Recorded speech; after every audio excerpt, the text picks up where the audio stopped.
கர்த்தருடையதாக இன்றைய வசனம் ஏசாயா 60ஆம் அதிகாரம் 3ஆம் வசனம். உன் வெளிச்சத்தினிடத்துக்கு ஜாதிகளும் உதிக்கிற உன் ஒளியினிடத்துக்கு ராஜாக்களும் நடந்து வருவார்கள். கர்த்தருடையதாக இந்த வசனம் பார்க்கும்போது உதிக்கிற உன் வெளிச்சத்துக்கு ராஜாக்கள் நடந்து வருவாங்கன்னு சொல்லுது. அதாவது பைபிள் இயேசு சொல்லும்போது இயேசுவான ஞானத்திலும் வளர்ச்சியும் தேவ கிருபையிலும் மனுஷ தயவிலும் வித்தியாசம் சொல்லுது. மனுஷ தயவு இன்றைக்கு ஒரு காலத்தை பார்த்திங்கன்னா எல்லாருமே மனுஷ தயவை தேடுவாங்க.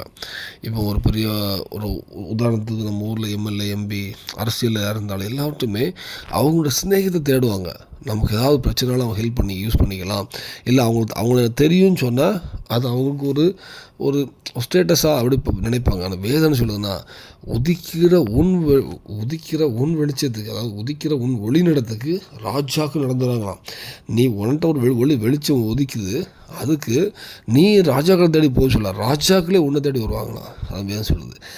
எந்த பெரிய அரசியலோ இழப்பு உலக ரீதியாக யாராக இருந்தாலும் எந்த விஷயத்தில் ராஜாக்களாக இருந்தாலும் உண்மையான கர்த்தருடைய பிள்ளை இருக்கும்போது கர்த்தர் அந்த பிள்ளை மேல் ஒரு விசுவாசி கர்த்தருக்குள் வாழும்போது கர்த்தர் அந்த விசுவாசியில் அவர் பிரகாசிக்க அவருக்குள் வரும்போது சகல ராஜாக்களும் எந்த மேன்மையாக இருந்தாலும் உங்களை தேடி வருவாங்க.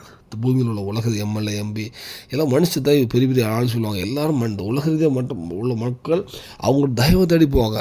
ஆனால் வேதத்தின்படி வாழுகிற உண்மையான தேவனுடைய பிள்ளையை தேடி இவங்கெல்லாம் வருவாங்க. வேதம் சொல்லுது. இந்த வேளையில் நம்ம கண்டிப்பாக கர்த்தருக்கு பிரியமாக வாழ்வோம்.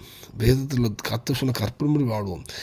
நம்ம தேவன் மகிம்படுவதுமாக நம்ம மூலமாக தேவன் துக்கப்படாதபடி தேவன் நம்ம சந்தோஷப்படுவதுமாக ஒரு பரிசுத்த வாழ்க்கை பரிசுத்தாய் துக்கப்படுத்தாதபடி வேதத்தின்படி தேவனுக்கு வைராக்கியமாக ஒரு சாட்சியுள்ள ஒரு பரிசுத்த வாழ்க்கை வாழ்வோம். கண்டிப்பாக இந்த பூமியில் ஒரு சாட்சி வாழ்க்கை தருவோம். இந்த பூமியிலையும் எல்லா ராஜாக்கள் எல்லா மேன்மையானவங்க எல்லாருமே உங்கள் பட்சத்தில் வர கற்றுக்க செய்வார். நீங்கள் தேடி போன அவசியம் இல்லை, உங்கள் பட்சத்தில் கற்றுக்க செய்வார்.